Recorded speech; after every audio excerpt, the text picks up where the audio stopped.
আমাদের গৃহিণীদের প্রতিদিনই একটাই কাজ, কি রান্না করব, কি দুপুরে খাবো, কি দিয়ে আজকে কি রান্না করলে ভালো হবে, কোনটা পছন্দ হবে, কার কিভাবে খেতে পারবে সবাই। ভাবতে ভাবতে অনেকটাই লেট হয়ে গিয়েছে। এদিকটা দেখি ভাতও হয়ে গিয়েছে। ভাবলাম যে আজকে আর তরকারি কোনো কিছুই করব না, কিছু মজাদার আইটেম তৈরি করব। আসসালামু আলাইকুম, সবাই কেমন আছেন? আশা করি ভালো আছেন।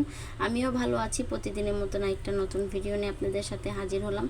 সকাল সকাল ঘুম থেকে উঠে নাস্তা পানি করে ভাত চড়িয়ে দিয়েছিলাম। অনেকটাই লেট হয়ে গেছে ভাবতে ভাবতে যে কি রান্না করব। অবশেষে খুঁজে পেলাম যে আজকে একটু ভর্তার আইটেম করি। তো এখানে আলু সিদ্ধ দিয়ে দিয়েছি, সাথে দিয়েছি ডাল সিদ্ধ। এখন একটু মরিচটাও টেলে নিয়েছি। মরিচটা ভালোভাবে সুন্দর করে ভাজা হয়ে গিয়েছে। এখন একটু রসুনের কোয়া এগুলি সুন্দর করে টালবো আর হালকা ভাবে সিদ্ধ করে নিব। এই রসুনগুলো আমার সামনে ভর্তা বানাতে কাজে লাগবে। কি দিয়ে ভর্তা বানাবো এই রসুনটা, সেটাই দেখার জন্য ভিডিওটা পুরো সম্পূর্ণ দেখতে হবে আপনাদের। যাই হোক, রসুনটা টালা কমপ্লিট হয়ে এখন এই তো ভর্তার আইটেমগুলো শুরু করছি এক এক করে। অনেকগুলো পেঁয়াজ কেটেছি। আমি ভাবলাম যে একটু পেঁয়াজটা বেশি হয়ে গেছে, তাই একটু কমিয়ে নিয়েছি পেঁয়াজটা।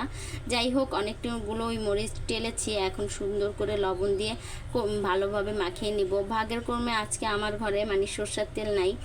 আমি যে ভর্তা করব দেখি কি সরষের তেল শেষ হয়ে গিয়েছে, তো আনা হয়নি। যাই হোক, সরষের তেল ছাড়াই ভর্তাটা করা কি আর, যেহেতু নাই সেহেতু সরষের তেল ছাড়াই ভর্তা করে নিব। আর খেতে যে একদমই খারাপ লেগেছে তেমন কোনো কিছু না। এখানে পেঁয়াজগুলো অর্ধেক উঠিয়ে নিয়েছি। এক এক করে আমি ভর্তাগুলো বানিয়ে নিব। সাথে আমি আজকে এখন আলু ভর্তাটা করে নিয়েছি। আলু ভর্তা ডাল ভর্তা কিন্তু খুবই কমন একটা ভর্তা, কিন্তু আপনারা কি কখনো খেয়েছেন মিষ্টি কুমড়া ভর্তা? আমি কিন্তু এই প্রথমবার মিষ্টি কুমড়া ভর্তা খেয়েছি। কে কে মিষ্টি কুমড়া ভর্তা খেয়েছেন অবশ্যই কিন্তু কমেন্টস করে জানাবেন। আমি তো এই প্রথমবার মিষ্টি কুমড়া ভর্তা খেয়ে অনেকটাই ফিদা হয়ে গিয়েছি।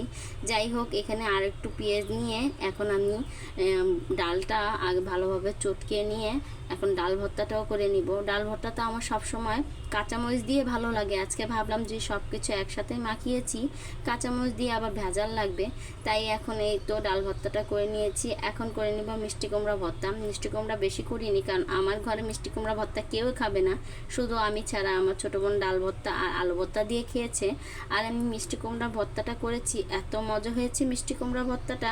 সবচেয়ে বেশি মিষ্টি কুমড়া ভর্তা আর মাছ ভর্তাটাই ভালো লেগেছে। আর এখানে এই তো মাছ ভর্তাটাও করে নিব। আজকে কিন্তু আমি এটা একটা সাগরের মাছ, মাছের নামটা জানি কি ভুলে গিয়েছি, পেটে আছে মুখে নাই। এই মাছটার অনেক মজা। এই মাছটা ভুনা করলেও ভালো লাগে। ফ্রিজে খুঁজে টুজে এই একটা মাছ পেয়েছি, একটা লেজরের মাছটা পেয়েছি। তো এই ল্যাঞ্জারটা আমি ভালোভাবে সুন্দর করে ভেজে এই তো আমি এখন মাছ ভর্তাটা করে নিব। আর এই তো রসুনগুলো দিয়ে দিয়েছি। আস্তে আস্তে রসুন দিয়ে খেতে কিন্তু ভালোই লাগে।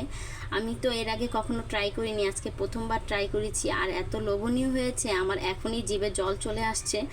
এই তো সব আয়োজন করে এই ভর্তা বানিয়ে বাচ্চাদের খাওয়াই এখন নিজে খেতে বসলাম। আর এত মজা হয়েছে, আলু ভর্তা ডাল ভর্তা। সবচেয়ে বেশি মজা লেগেছে মিষ্টি কুমড়া আর মাছ ভর্তাটা। আর সাথে আমার গতকাল রাতে কিছু আলু ভাজি ছিল, এই আলু ভাজিটাও নিয়ে নিয়েছি। আর দেখতে অনেকটাই লোভনীয় ছিল। যাই হোক, ভিডিওটা কেমন লেগেছে অবশ্যই কিন্তু কমেন্টস করে জানাবেন। আর ভালো লাগলে একটি শেয়ার করে দিবেন। যারা যারা এই পর্যন্ত আমার ভিডিওটা দেখেছেন সবাইকে অসংখ্য অসংখ্য ধন্যবাদ। আল্লাহ হাফেজ।